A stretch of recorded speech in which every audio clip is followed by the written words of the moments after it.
Hello and welcome to Factually. I'm Adam Conover. Thank you so much for joining me on the show again. You know, we all know that poverty is a bad thing, and I think most of us agree that the world would be a better place if poverty didn't exist, or at least were greatly reduced.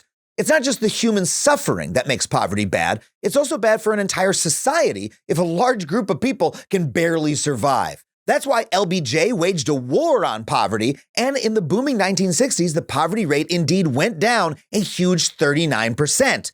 But if we won a couple battles on poverty back then, we have lost the war since.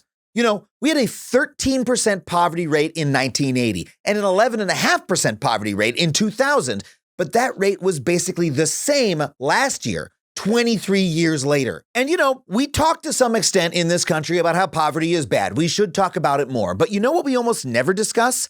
How bad extreme wealth is. The super wealthy are bad for our society. America has 800 billionaires. They're mainly men, and it is obviously bad that these people have so much money. Because just as being poor makes you less likely to be able to participate in society as a citizen, huge amounts of wealth give you a gross and unfair amount of political power. And you know what? Since we live in a democracy, I think that's a bad thing. You know, we're happy to have conversations about getting rid of poverty, but why are we so much less comfortable talking about eradicating extreme wealth? Because if extreme wealth is just as damaging to our society as poverty, why can't we imagine waging a war on that too? It's not just a foregone conclusion that we live in a society where some people are unelected god emperors with treasure palaces and apocalypse bunkers and unilateral control over our political system. It is not right or natural that unearned hereditary wealth can be passed down for centuries. Last time I checked, we had a couple revolutions to end that sort of thing, and then we were all taught in school that it's bad. So, concentration of wealth and power is simply undemocratic. And if you think democracy is the right system to decide how we run our society collectively, well, I think you'd have to say that that concentration is bad. So, what kind of arguments can we actually make against the existence of the wealthy? What limits should be placed on wealth and why? This is a radical conversation to have, but it gets less radical the more you consider it. There's a name for the philosophical view that wealth should be drastically limited. It's called Limitarianism, and my guest today came up with this view and has advanced the very best arguments for it. But before we get into the argument, which I know you're going to love, I just want to remind you that if you want to support this show, you can do so on Patreon. Head to patreon.com/Adam Conover. $5 a month gets you every episode of the show ad-free, and you can join our awesome online community full of people who love to laugh and learn and complain about billionaires just as much as you do. Patreon.com/Adam Conover. We'd love to see you there. And now, let's welcome today's guest. My guest today is the political philosopher Ingrid Robeyns. She holds the chair in ethics of institutions at the Ethics Institute of Utrecht University, and her new book is called Limitarianism, The Case Against Extreme Wealth. Please welcome Ingrid Robeyns. Ingrid, thank you so much for being on the show with us today. Thank you for having me. So tell me a little bit about your background, the work that you do, and why you have concluded that it is a bad thing for us to have billionaires striding around the earth. Yes, so I'm actually going to argue that it's not just bad to have billionaires, but that it's bad to have decamillionaires, people who have more than 10 million euros, pounds, dollars, in a context such as the Netherlands. But I'm sure we will get to that later. So I'm a professor of political philosophy. I'm also trained as an economist, and I have been working in my academic research for the last 20 years on questions of inequality. And often when we think about inequality, especially economists, they focus on the poor. They think we should solve poverty. But I think we've now entered a phase in the history of human societies where we should also really increasingly worry about wealth and wealth concentration. Of course, I'm not the first to say this. I'm not the last to say this. But what I've tried to do is to write a book where I focused on the moral arguments. Why shouldn't we have people that are too rich? And so tell me what some of those arguments are. Why shouldn't we? Yeah, so it's actually, I have a number of them. There are different types. One is that often the money is earned in a way that makes it stained. So people should not have gotten it in the first place. An important argument is that too much wealth harms societies, either because it undermines democracy or because it's incompatible with principles of ecological sustainability. And then there is the fundamental philosophical argument that I think nobody can say they deserve to be super rich and deserve in a moral sense. And there's a final argument which some people don't take too serious, which is that it's actually not good for the super rich themselves because it doesn't make them happy. Yes. Well, I'm sorry, that's the funniest argument. To go up to Jeff Bezos and be like, yeah, dude, but you're sad. I saw you crying. You are not a happy man. The thing is, there is actually some evidence that wealth accumulation works as an addiction. So if we are worried as human beings that our fellow human beings can be addicted to any type of drugs, and we see that also in the brain, accumulating money works in the same way, then we should probably also feel some empathy for those who are just locked up in this, not just desire, but this compulsion to just keep accumulating money. It does change the character of the super rich. That is basically the argument. And let me put it politely, not necessarily for the better. Yeah. Yeah, it must be a compulsion to keep accumulating money because there is a point, I think we know from social science, very soon where, you earn a certain amount of money and your happiness tops out. You don't get happier if you have, $11 million versus $10 million, but there's a compulsion to keep earning more and to keep growing and growing.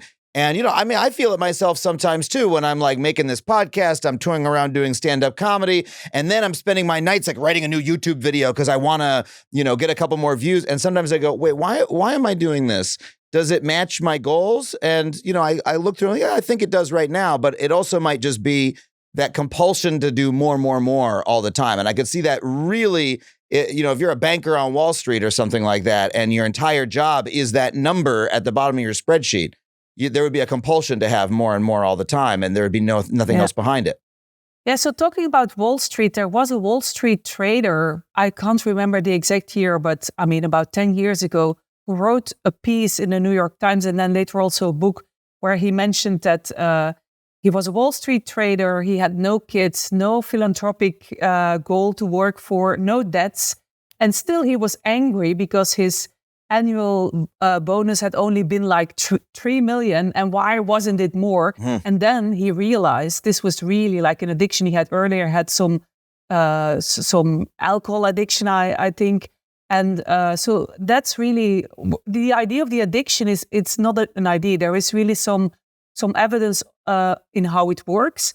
And there's also an interesting little book written called The Psychology of Money by somebody who's a financial advisor, who also says the only way to really not start to do kind of crazy things or criminal things or to let it take over your life is by just saying, okay, until here and not further. This is my goal. And then that's all I need. That's all I want. And it liberates people to not want to have more.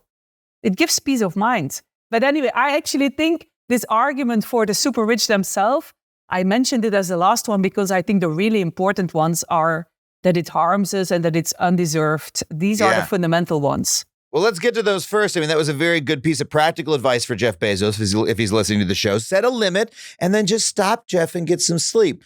But he can look at what his ex-wife did. I know. Because she's giving it all away, and she's giving it away in a very interesting manner because she's not like deciding what the money must go to, but she's giving it to organizations who then themselves take control and can decide what to do with it. Yeah, and we've talked about that in a past episode of the show on billionaire philanthropy and the problems with it. And she's perhaps there's still problems with philanthropy at that level, but she is sort of the least bad someone who's giving money away for that reason, if you want to commend that at all. Let's talk, though, about this very enticing argument you make that no one deserves that amount of money. You say no one can really argue that they deserve that amount of money. I have to say, I live in the United States. I hear people make that argument every day. Yes. Every time I make a video about Elon Musk, people say, oh, well, why don't you have all that money? It's because you suck. That's the only reason you don't have it. If you were as good and smart and wonderful a person as Elon, you would have earned the money because he deserved it and you didn't. So what is your counter argument to that? Yeah, so what you're just describing is really the way this, I think the word we should really use is ideology, this meritocrat neoliberal ideology that that puts always the focus on the individual and thinks that the individual deserves something. And if they are economically successful, it's because of their own, something to do with themselves. If they're miserable, they can be blamed. That kind of framework, that kind of ideology, which we have increasingly come to think, is not the only way to look at human beings. And actually, once upon a time, we looked differently at human beings. This way of thinking has also not fallen from the sky. It has come from a deliberate movement of first thinkers and then politicians who've increasingly made us think like this. So this is just by way of background.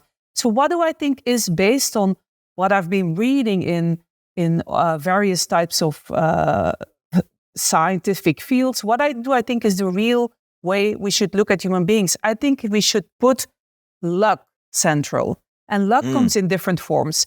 The first form is what you could call biological luck or the natural lottery. The genes you have are not of your own choice. So you can't say, I chose my genes. The credits for my good genes are mine because you didn't choose your genes. Your talents, your creativity, also the stamina. Are you able to work really hard? Are you able to do long days? Differs quite radically between people. There is only so much of this that can be really trained and learned. It is also just kind of difference between people. And if you happen to have what we philosophers call drawn a good ticket from the natural lottery, you should count your blessings rather than saying, look, what a fantastic human person I am. So that is the first type of luck. And the problem and why I focus on luck is because luck can never be the basis for desert. That is the fundamental equation in this argument, that if you want to say that you deserve something, you must always trace your achievement back to something for which you can take credit. And you can't, by definition, take credit for luck. So the first type of luck is natural luck. The second type is social luck. The parents you were born with, the social class, the city, the country. If you're born in the US, your opportunities are vastly bigger than if you're born in say, Afghanistan. Yes. So, and we don't choose where we are born. We don't choose our parents, which also means we don't choose our inheritance, if any, because that's also a type of luck.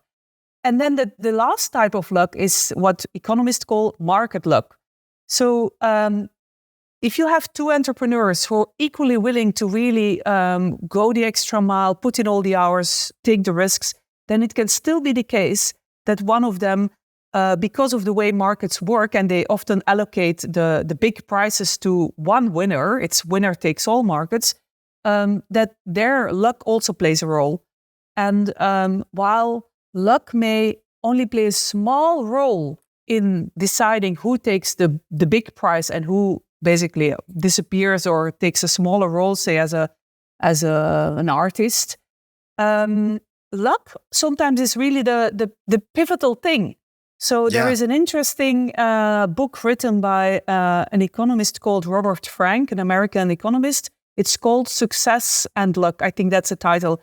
And he explains, based on studies, that, for example, if companies have to decide which CEO they need to hire, all these CEOs are extremely talented. They're very skilled. They are experienced. What then makes the difference? It's this tiny little bit of luck. So even though luck may not play in absolute numbers a very big role in deciding who becomes very wealthy and who doesn't, it is the factor that makes a difference. So if we then embrace this view that luck plays such a big role in our lives, then I think the right attitude, if we're economically successful, if we become rich, is really to be generous towards those that were less lucky.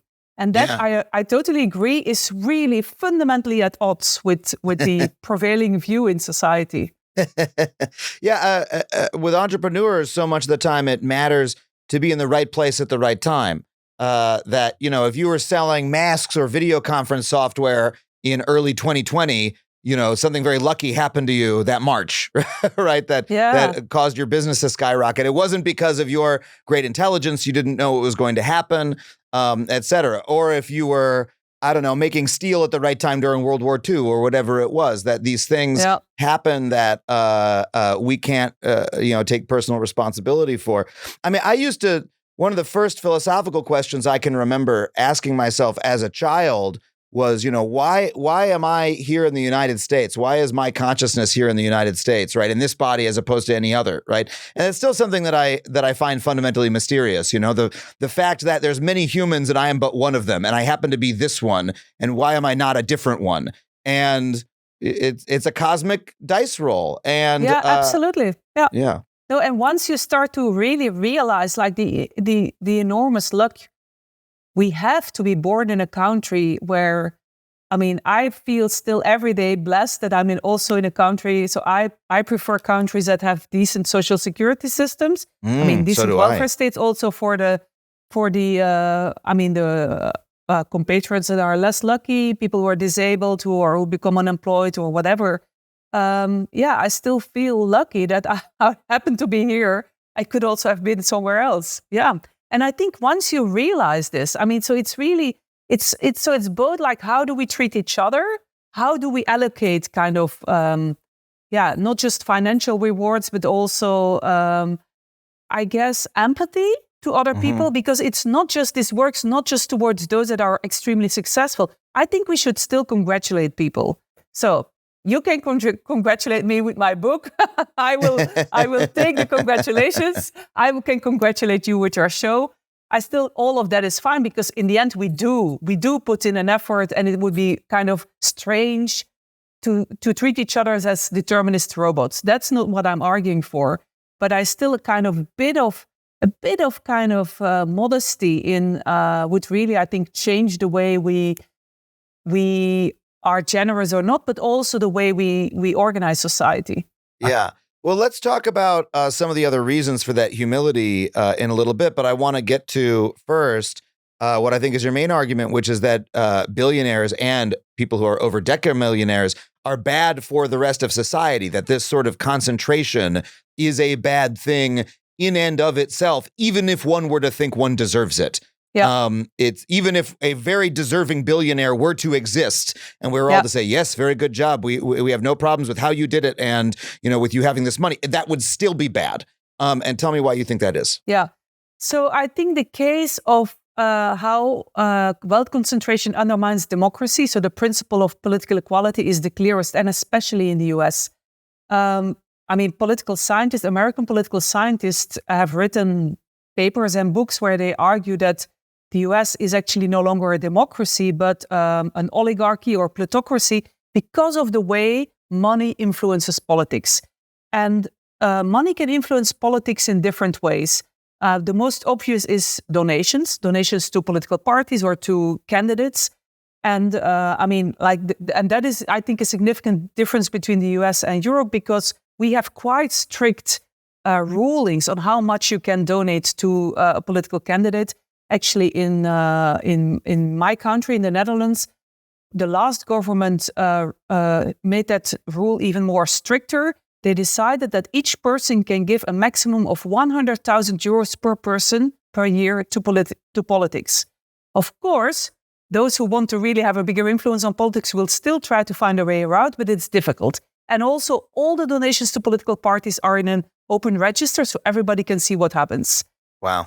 In the US, as you know much better than I do, money can really buy politics quite significantly, and it's also quite difficult to stand for political office if you don't have what they call a war chest.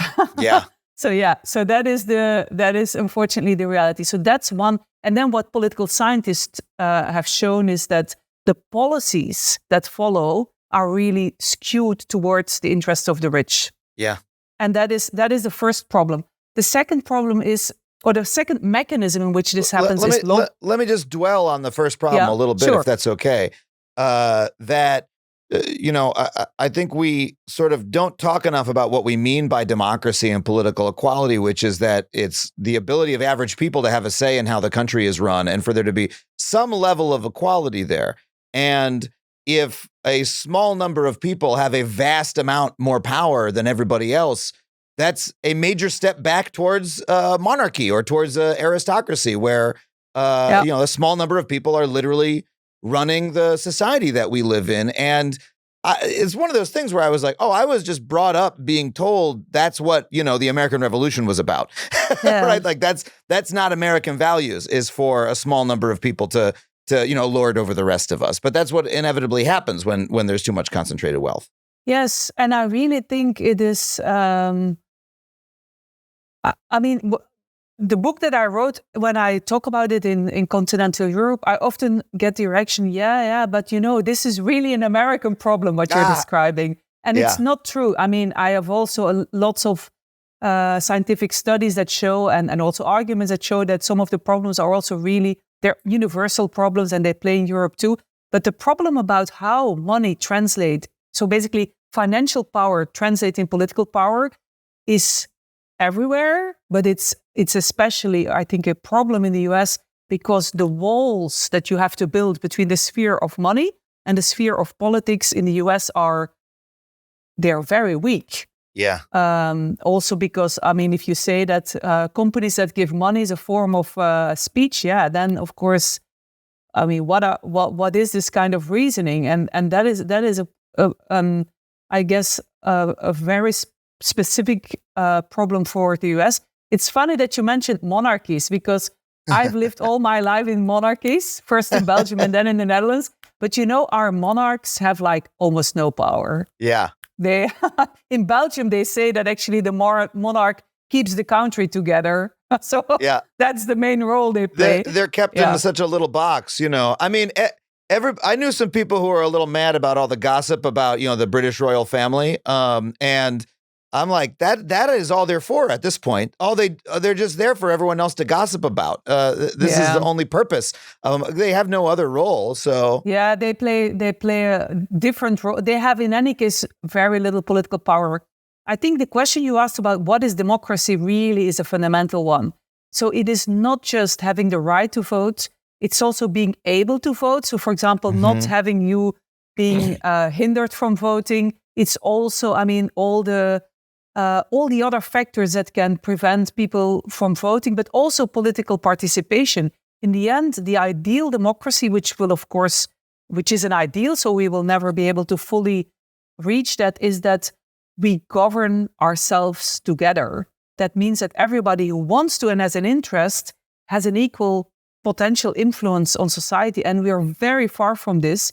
And the influence of the disproportionate influence of the very rich on politics is not just directly via politics, but also, for example, because of the way they influence the public sphere. Yes. So if you have somebody like Rupert Murdoch, who just kind of buys up, first in Australia, then in the UK, and now in the US, who buys up media power and really becomes a very important factor that shapes the public discourse, then you create, from money, you create power that is a form of political power. Politics is not just about voting. This is an open door. We all know this, but we have to then really think like, what are the preconditions for a robust democracy?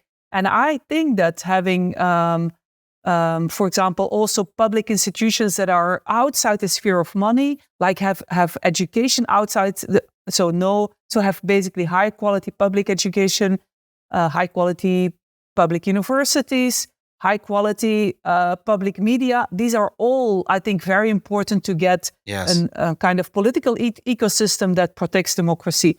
And the problem is that money undermines this. There's a broader vision of democracy that I'm always trying to promote on this show, which is, because the one that we're brought up with is so limited to you vote, you donate, maybe you protest and hold a sign, that's it. And that's all democracy is. But no, democracy is having participation in all of how your society is run and making sure that it reflects the will of all of the people. And that includes things like media or, the conditions under which you work or the town that you live in. So if a billionaire is so powerful that they can buy an entire communications media and start bending it to their will, like Elon Musk did with Twitter, or if a billionaire is so powerful that they can buy your entire town and, control the the buildings that you live in, like I forget the name of the guy, but the Warren Buffett's partner, who's a billionaire, designed his own dorm room for like 1,000 students in, I believe, UC Berkeley. That's like a horrible jail. But he was able to do it because he had so much money. He could donate it and say, build a building like this because it's my idea. And they're doing it. And it's going to be horrible. Everyone who lives there is going to be miserable. But the only reason it happened is because this man had so much power. That kind of power over the world the rest of us live in is undemocratic, even when it doesn't touch our political system properly conceived, narrowly conceived. We don't want to live in a society where one or two people are able to control the rest of us like that. That's not the fucking point of this. Yeah. And there's actually two things that make it even worse. One is that once, so often the super rich, the multimillionaires, they also kind of undermine, they used politics, then basically politicians, for their own purposes. So so Abigail Disney made a film about the company of her grandfather. And she talks about the Disney park in California. In Anaheim? Yes, exactly. Yeah. I was trying to find a word. Thanks for helping me. I'm an expert in Southern California geography. If I have any questions for you about Utrecht, you'll let me know. Yes, that's a deal. So, so she and the movie is actually so it's a documentary, and it's very revealing because it really shows how like they also, because they become so important and so influential, the local government also just starts to do stuff for the company that makes them even richer. Yes. And this mechanism where really you see I described in the book a couple of really, really bad cases, like the kleptocrats, which we have Putin is a good example. Berlusconi in Italy was a good example. We had, but you have them everywhere. And so it becomes really bad at all levels. So that's an additional problem. But another problem is that the super rich, the billionaires, also no longer become so rich that they kind of almost no longer need democracy. So we, ordinary folks, we need each other. We need each other to survive, to have good lives. But if you look at what people like Peter Thiel does, so I don't know how much this has been discussed in the US, but I'm sure I don't know all the details myself. But he took on additional citizenship in New Zealand, which is very, very difficult to get. The reason he could get it was because of some contributions to the economy of New Zealand. And then he needed that because he wanted to buy some unspoiled land. And that land, which is close to a lake that is actually sacred for the local indigenous people, the Maori, he can go there and live there with his friends when the apocalypse hits the US. And then you also, of course, have the super rich with their bunkers. So they have all these strategies. I mean, Musk going to space is another example. Rather than trying to fix the problems that we have collectively on this planet, they have these escape fantasies. But some of them, it's not just fantasies. I mean, if you have a private jet or you have multiple private jets and you just have bought a really nice piece of land in New Zealand and you just say, okay, when shit hits the fan, I just take my friends and we fly there. Yeah. Well, this is a fantasy that so many people have. I think it's not just a fantasy of the wealthy. The average people have the fantasy of, I want a little compound out in the middle of nowhere. I want to just, have some goats and, not need anyone and have a safe place for me and my polycule or whatever it is people want to, get together. But I think for average people, well, we can't really do it because we're so dependent on others ultimately at the end of the day. Billionaires are able to live in the fantasy world where their dependency on others is so abstracted away from them, is so small. They don't see the Amazon factory workers making minimum wage 12-hour days peeing in bottles that they are actually dependent on for their wealth. Yep. They have the ideology, they did it themselves, and that they can go sequester themselves separately away from everyone. I'd like to get into the economic argument. What is bad about having a small number of people with incredible concentrations of wealth for the economy and for, everyone else's earnings? Yes. So I actually don't, in my book, I don't spend a lot of time talking about the economic argument because as a philosopher, for me, the economy is a means to an ends. And the ends is the things that are valuable. It is our well-being, our flourishing, our freedoms, our possibility to shape the life how we want it to have. So the economy is a means to that. Still, I understand that you want to have a flourishing economy because it really helps us to have these good lives. And so many people are actually primarily moved by the economic arguments for limiting inequality. And the argument is that increasingly the rhetorics that we've been told since the 80s, namely that if you allow the rich to become as rich as they can, and inequality is like a price to pay for them becoming so rich, everybody will benefit. So that's trickle-down theory. Trickle-down theory is just a piece of theory. It's actually it's proven not to be true. Has it ever happened? I don't think so. No. So the Australian economist John Quiggin has a really nice term for this. He has written a book called Zombie Economics. And so basically he says there's a couple of ideas. Actually, they're dead, but once in a while they keep coming back. And of course, with trickle-down economics, we've seen in the UK that Liz Truss, who was the prime minister for 80 days, that she really believed in trickle-down economics. Trickle-down economics is kind of a pretext to be able to let the rich pay fewer taxes, because we see that this doesn't work. If you want to grow the economy, you need to invest in the human capital of everybody. That means make sure people are healthy, that the communities are safe, and that they have good education and decent housing. And then you really release the potential of people. And then, of course, you need not too much bureaucracy and all that kind of stuff. And that is so that means that if you reduce inequality, it actually has a positive effect on economic growth. And the opposite, so the idea that inequality is kind of the price to pay for overall more economic growth, was the view that neoliberal economists have been pushing in the 70s and the 80s. And that was standardly believed to be true until, I don't know the exact year, but at some point, some years ago, even the IMF, which is seen as the headquarters of this kind of neoliberal thinking, at some point said, no, inequality can really become too big. And then it just, independent of all the other factors, it hurts the economy. So there's no longer a business case for inequality. There is, however, a case for those that are super rich, because they can still become more richer and richer and richer. Right. They can say, oh, it's working great for me. We can say, hey, we've been trying your strategy of inequality fueling the economy for the past 50 years at least. Doesn't seem like it's going that great, right? Nobody thinks the world economy is in very healthy shape right now, nor has it been since the 90s, I would say, that people were like, oh, things are going great. And inequality has skyrocketed. It seems like these two things have gone together, and that, might be time to try something new in terms of macroeconomics. So I really think the problem is that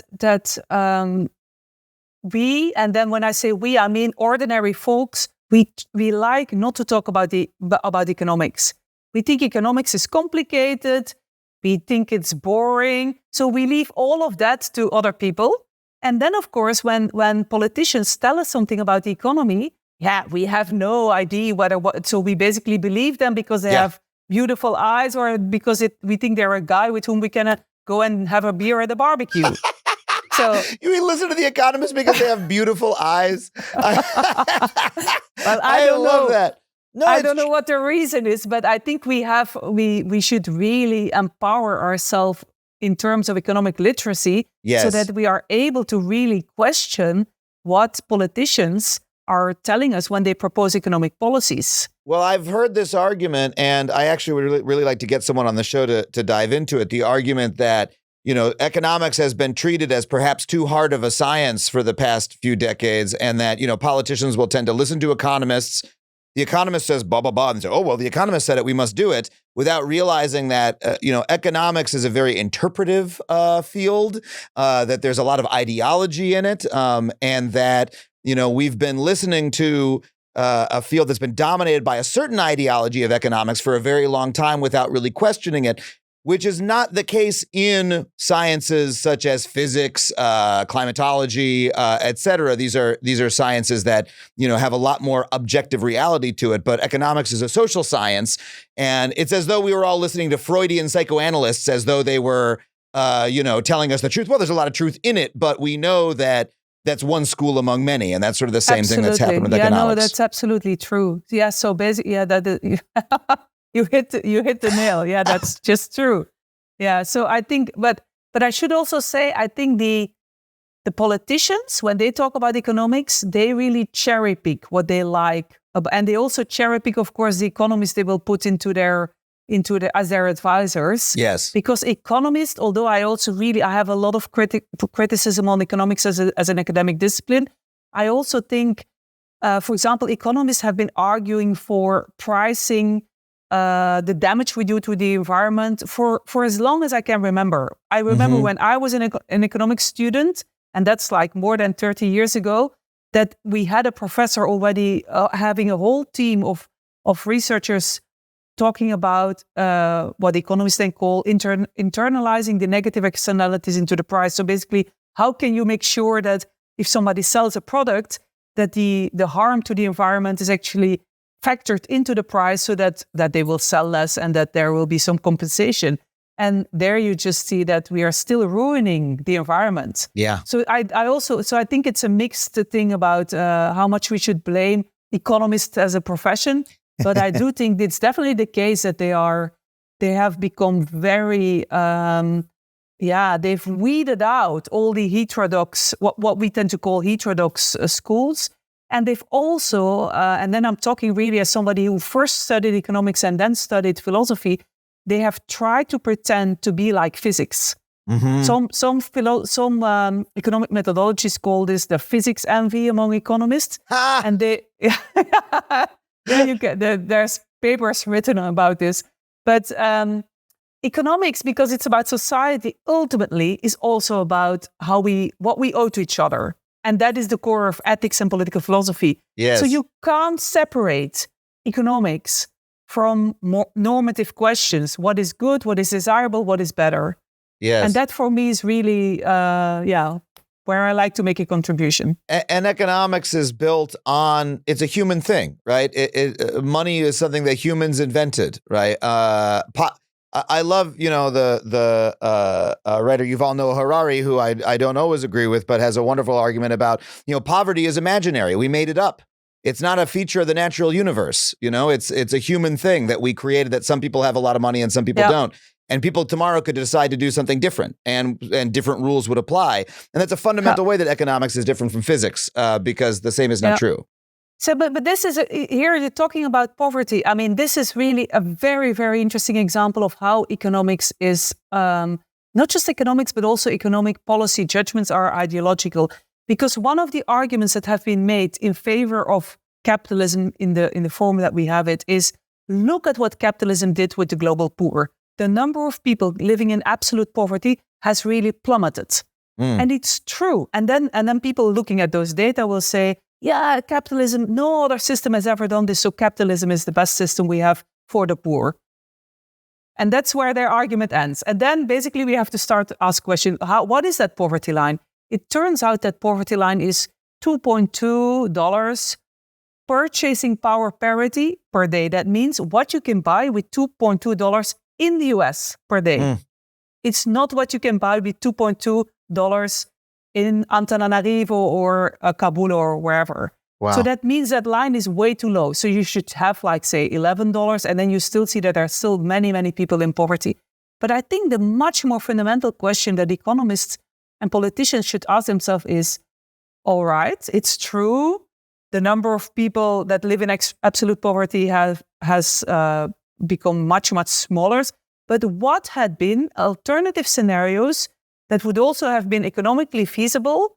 And are there scenarios in which that number would have gone down much more? And I think the answer is yes. Because if you look at what we created, all of us together with the global economy over the last couple of decades, and if you look at the absolute shares that went to the global north and then mainly to shareholders in the global north and what went to the garment workers in the global south, we've given them breadcrumbs. Yeah. We have taken really the vast share for ourselves. And that means that everything in the end is also a question about how do you distribute what you produce together. Mm-hmm. So, and that means that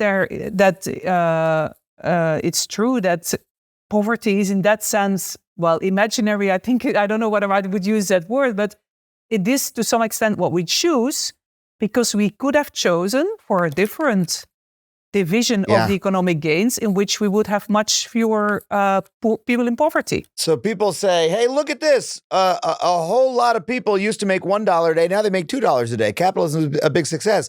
They don't point out that a bunch of other people who used to, make $1 million now make $10 million. And that's where most of the gains went. And well, hey, those people who make $2 now, they could have had 5 or 10 or 20 under a different system. You're ignoring the fact that we still have kept most of it for ourselves. Shout out to Claritin for supporting this episode and for providing us with samples. My ability to conduct interviews on this show pretty much depends on me being able to have smooth conversations with guests. But let me tell you, if you're plagued by seasonal allergies, as I often am, you know the struggle of trying to maintain your cool while you're gunning for the world record in consecutive sneezes and your nose is running like your life depends on it. Luckily for those of us who live with the symptoms of allergies, we can live Claritin Clear with Claritin D. This double-action combination of prescription-strength allergy medicine and the best decongestant available relieves sneezing, a runny nose, itchy and watery eyes, an itchy nose and throat, and sinus congestion and pressure with ease. So when allergy symptoms stand in the way of me bringing you another episode of Factually, I look for relief with Claritin D. And in as little as 30 minutes, I'm refreshed, I'm renewed, and I am no longer desperately scrounging for tissues like some kind of old-timey tissue prospector. So if you are ready to live life as if you don't have allergies, it is time to live Claritin Clear. Fast and powerful relief is just a quick trip away. Find Claritin D at the pharmacy counter. You just ask for it. They'll bring it right to you. You don't even need a prescription. Go to Claritin.com right now for a discount so you can live Claritin Clear. Use as directed. Folks, I try to be pretty healthy. I hit the gym, I walk everywhere, I try to get fresh air and vitamin D whenever I can. But living a healthy lifestyle doesn't end the moment I walk through the front door. Everything that comes through the front door of your home reflects the type of lifestyle you're trying to live. And that is why I find my groceries on Thrive Market. And this is true. Me and my girlfriend have used Thrive Market for years before they even advertised on this show. They have become our one-stop shop for all of our grocery and household essentials, and the convenience of ordering online and having everything swiftly delivered to our door is an absolute lifesaver. That is why we have used it for years. What I really appreciate about Thrive Market is their commitment to offering top quality brands with the best ingredients and sourcing methods. They've got these handy filters that help me tailor my shopping experience to fit my lifestyle. So for instance, my girlfriend, she needs to eat gluten-free, and that is a filter that we can set so that we make sure everything that we buy has none of that pesky gluten in it. Whether I'm in the mood for organic snacks, low sugar goodies, whatever it is, I can easily find what I need with just a few clicks. And the savings at Thrive Market are no joke. As a Thrive Market member, I get to pocket some cash with every grocery order. On average, I'm looking at over 30% in savings every time. Plus, their deals page is like a little treasure trove that changes daily, always featuring some of my favorite brands. And they have so many brands that we love. One of my favorites is Jovial gluten-free pasta. This stuff is so good, you cannot even tell that it is gluten-free. It makes pasta night a fun night every time. And get this, when you join Thrive Market, you are also helping a family in need with their 1-for-1 membership matching program. You join, they give. So join in on the savings today with Thrive Market and get 30% off your first order, plus a free $60 gift. Go to thrivemarket.com/factually for 30% off your first order, plus a free $60 gift. That's THRIVE market.com/factually, thrivemarket.com/factually. I think, though, that we've gone too deep into this interview without getting to the most radical part of your argument, because we've set the stage for it. As a result of all this, you argue that we literally should not allow the ultra-wealthy to be so wealthy, that we should put a cap on the amount that people can, is it earn, or is it the amount of wealth that they can have? What is it? It's wealth. So it's what we have. But let me just give you a bit of context. So I say that we should strive to have a world, so it's an ideal. It's not something we're going to implement like tomorrow. I say that we should strive to have a world in which nobody is super rich. And I propose two caps. And one is the higher is what you could call the political or the institutional. And we should reorganize society and the economy in such a way that we keep inequality within bounds. Now, then obviously the question is, where do you put that cap? And the exact answer should be something like, it should be at a level where the damages to the political system and to the environment of the super wealthy are minimized, but there's still enough room to let people who are motivated by financial gain do their thing. Right. So those who really only will work because they want to become rich, they should have enough space. And then that's basically the trade-off that you try to make. We got to let those sickos cook, like they're so motivated by money.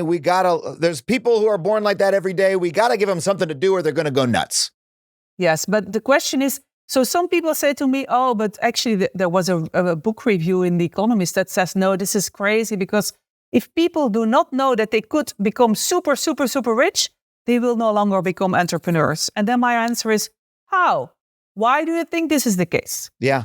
There's no evidence. So I think if people could become very well off, they could become really rich, but not extremely rich, I think they would still try to be successful entrepreneurs.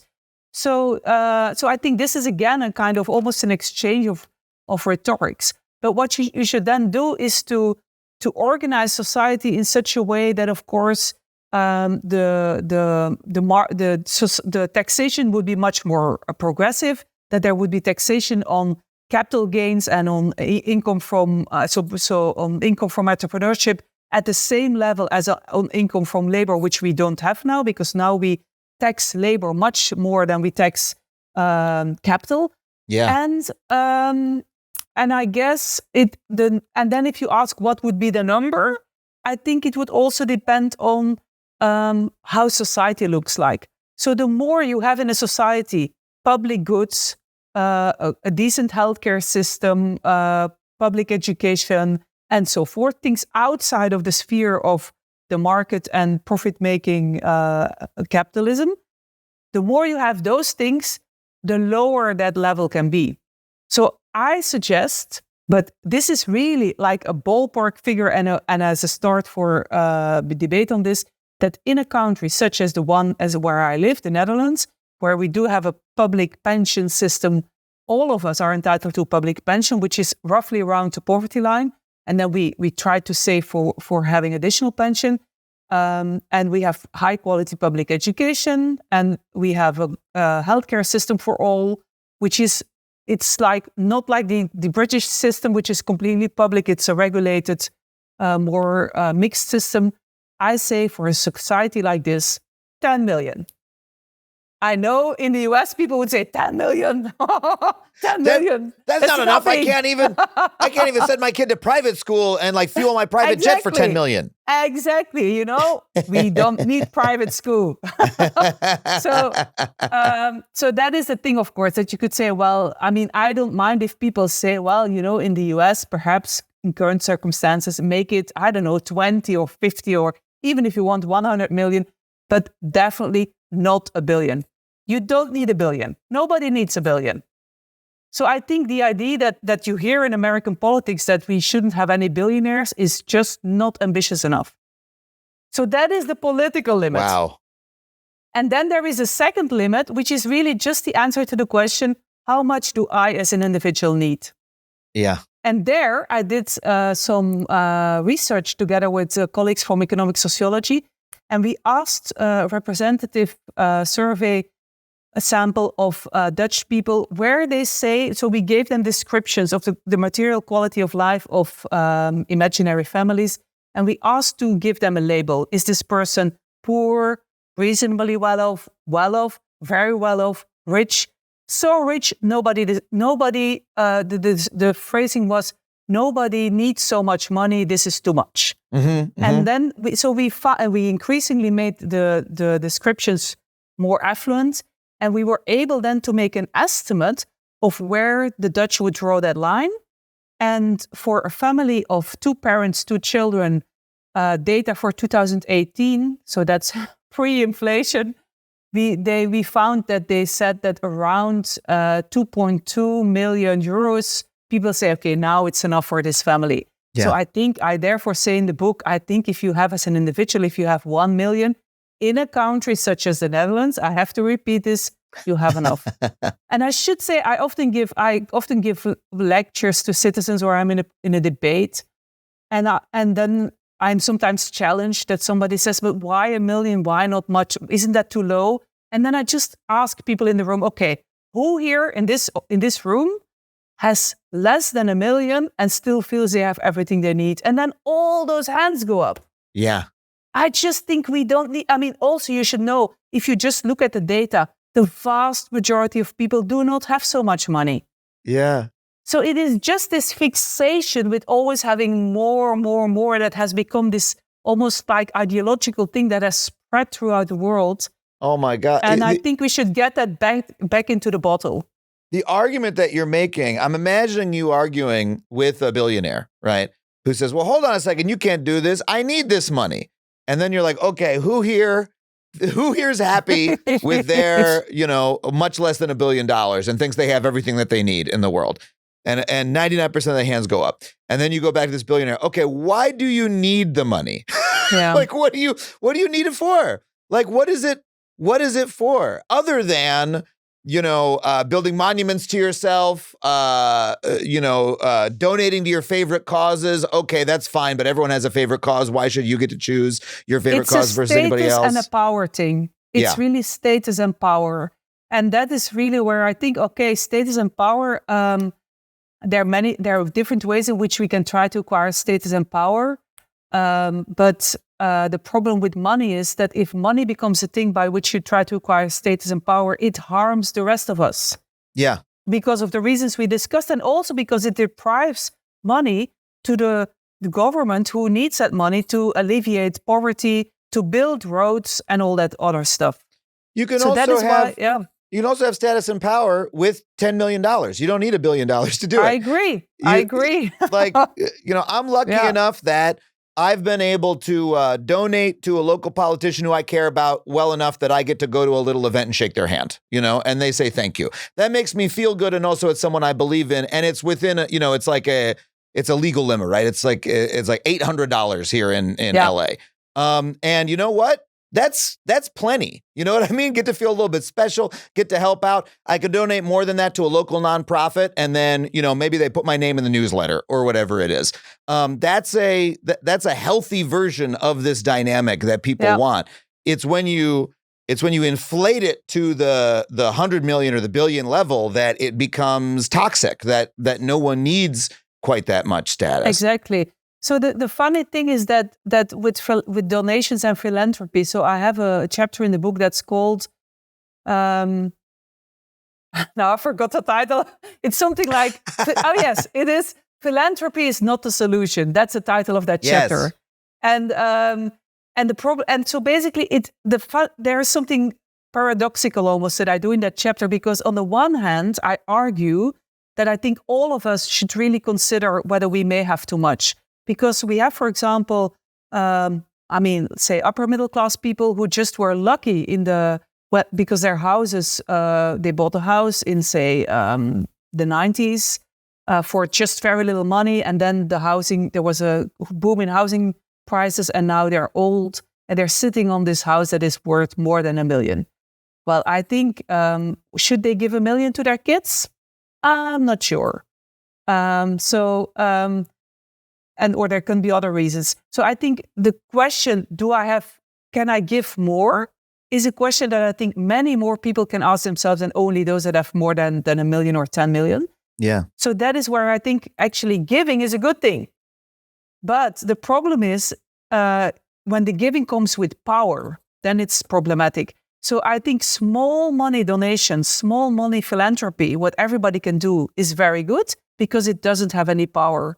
But as soon as the donations really entail a form of power or are really wasteful, and actually sometimes philanthropy, you've had a whole episode on this, but philanthropy is also a way to really engage in tax avoidance and tax evasion. So there's also really dirty forms of philanthropy. That's what you should try to power avoid. hoarding. People build power for themselves via philanthropy, through family foundations. You can't donate the money to your kids without paying a lot of taxes. Instead, you create a foundation and give that to your kids. And now your kids wield political power because they're distributing billions of dollars or millions of dollars for the rest of their lives. The Patagonia founder did this to much great acclaim. And I made a video that was very critical of him for essentially hoarding that kind of political power for his family. This is such a radical proposal. I'm curious, and I love that you say the American call that only the far left has in the United States to ban billionaires, right? You'll hear Bernie Sanders, who's on the left of our acceptable, political Overton window in American politics, will say there should be no such thing as billionaires. A couple other people as well. That's already a fringe position. You say that doesn't even go far enough, and that we need to ban 100 millionaires, centimillionaires. Yes. So what would society look like were we to do so? Can you paint us a little bit of a picture of, it's almost like an Ursula K. Le Guin novel. Like what is this? What is this fantastical world that you're describing? But I'd love to hear a little bit about it. Yeah. So, I really think that should be the next book, right? And it's also the last chapter. I say, okay, what does this now demand? It demands a different way of organizing the society. I don't know exactly how this would look like, but what I think we should do is so we had in the post-war years, so the 50s and the 60s, we had a much better mix of what the government did for us, not just for capital, but for us, for ordinary people. And then the entrepreneurs that also saw themselves really much more as stewards towards the communities. And we had we had a mix of different things, and also the government actually was a much more important force for innovation. Themselves, governments in those years were very important for innovations that actually are now part of what makes the billionaires billionaires. So there's something deeply ironic there. And that economy, which when I studied economics, was told is called the mixed economy. I think we should have the mixed economy, but we will have it with all the technological advances that we currently have. So basically, it's really, and then it should, of course, be in a way that keeps also the economy and the way we produce stuff within planetary boundaries. Now, if you ask me, how does that look like? There are people who are doing research on this. So, for example, in the UK, you have Kate Raworth, who has argued for the donut economy. Donut, which is the metaphor for you stay within the planetary boundaries. You don't what we are currently doing. We're basically overusing the planet. It's no longer going to be to the same degree habitable for our children and grandchildren. And you also try to make sure that everybody has their minimum social needs met. And I think such a world is possible, but it requires, I guess it requires not just much better international cooperation, but also really a different ideology. Yeah. It is. I think the feasibility problem in terms of, say, getting it organized is not a question. The question is, do we want this? Yeah. And there, I think the US really is again in a very particular position because not only because the ideology of, what we tend to call the neoliberal ideology is so much stronger in the US than it is, for example, in continental Europe, but also because the US is so rich. Yeah. So I'll just give you one. So there is an online publication, the Global Wealth Report, which has zillions of data where you can learn everything about wealth distribution. But let me just give you one statistic, which is what is the share of wealth, total wealth that the US has of all the wealth that is in the world. So we know that America has about 4.2% of the global population. So if America had as much as other countries, it would have 4.2% of wealth. It has. How much do we actually have? I'm afraid to hear the number. 30.8%. 30.8%. Yes.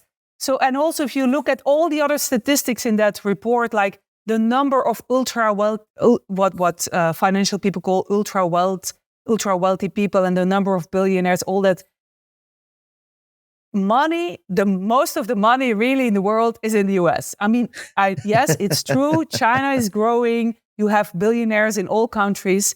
Yeah. And that means that if somehow, and this is really the big question, how, if we were able to get this change in the US, then the other countries can follow.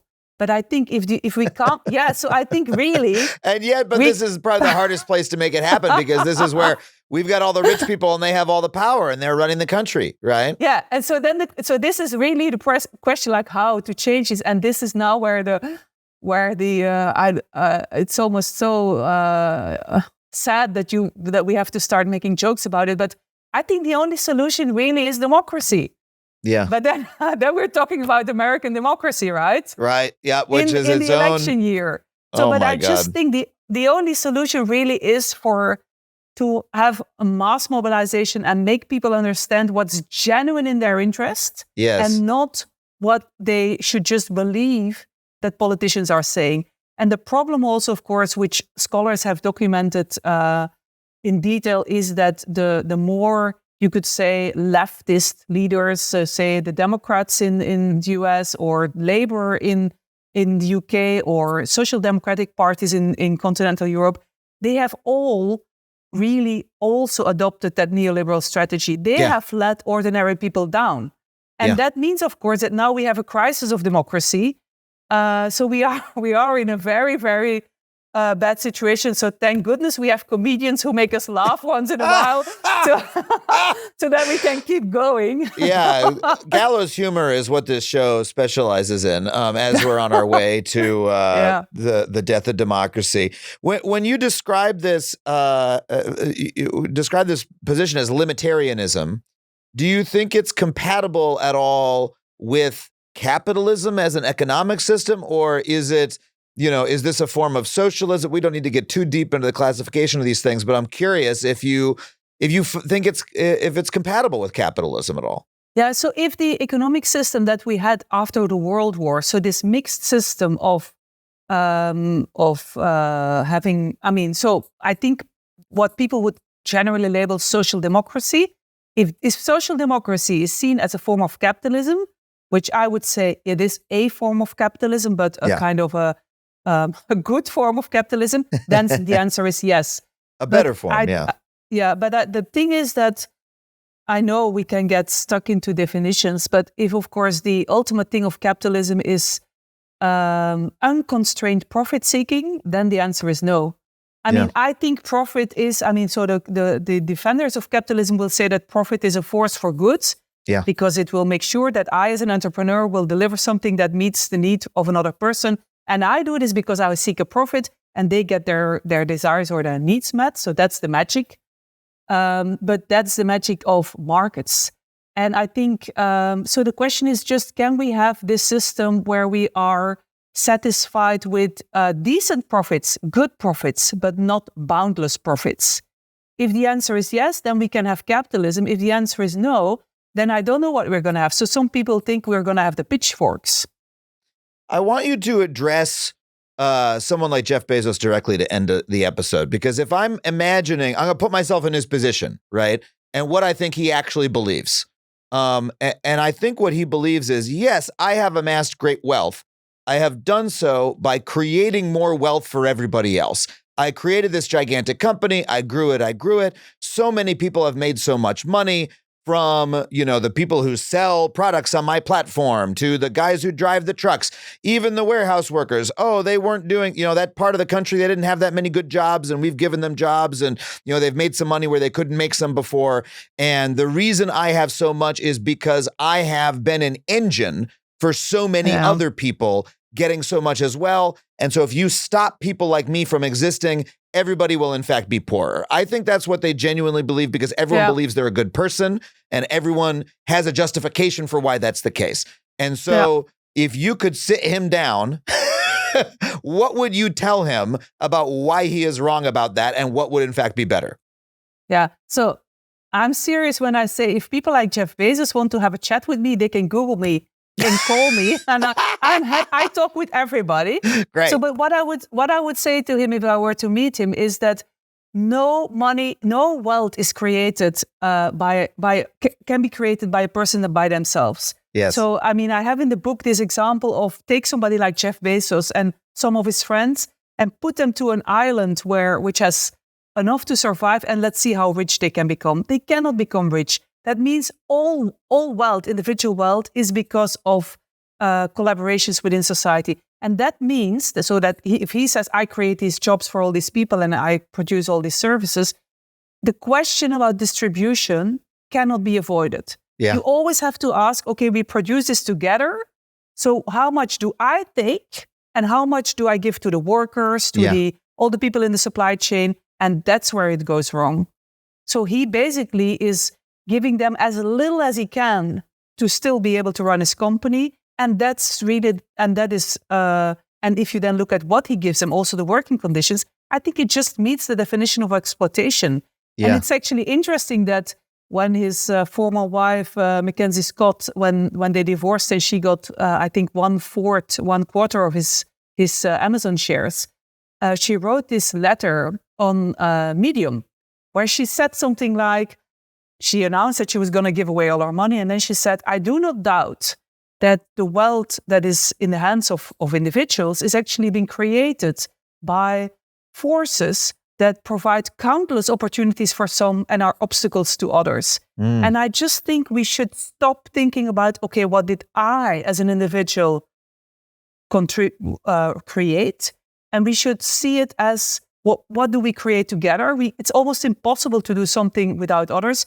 And if you do something with others, the question about how to divide up what you create together, hence the distributive question, is just unavoidable.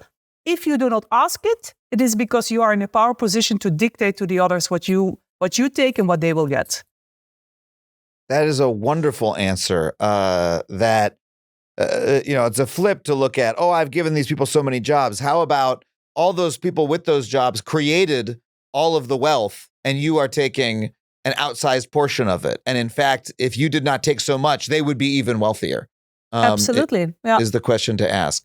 Well, I love that you're putting those ideas out there. And I love that you said, how can we make them happen? And we have to think about it. It seems like an obviously very long road, but never doubt the capacity of a book to change the world, right?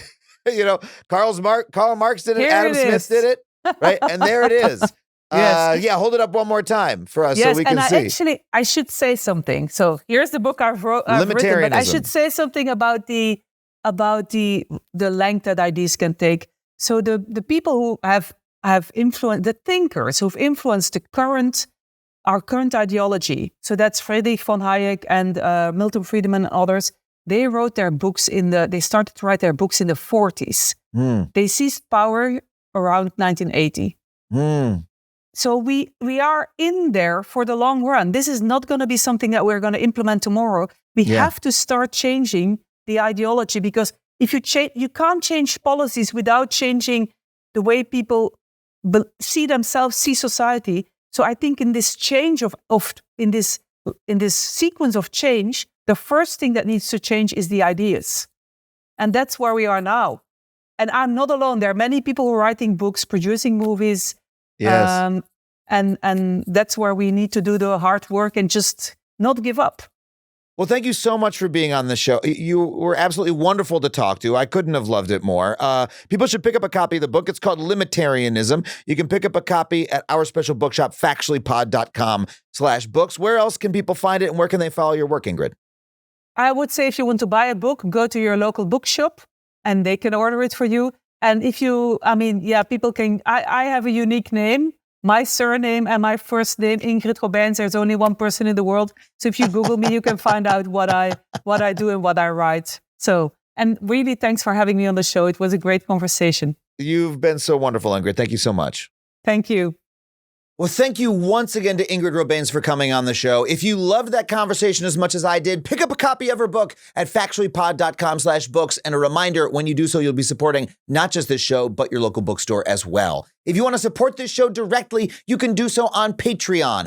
$5 a month gets you every episode of the show ad-free. For $15 a month, I will read your name at the end of the podcast and thank you in the credits of every single one of my video monologues. I got some more of those coming out for you soon. This week, I want to thank Robert Irish, Chris Parker, Millennial Glacier, DPC is awesome, Philip Hannawalt, and John McPeak. Thank you so much for supporting the show. Very thrilled to have you. Head to patreon.com/Adam Conover if you would like to join them. I'd like to thank our producers, Tony Wilson and Sam Roudman, everybody here at HeadGum for making the show possible. You can find my stand-up comedy tour dates at adamconover.net. Would love to see you out on the road. Thank you so much for listening, and we'll see you next time on Factually. That was a HeadGum podcast.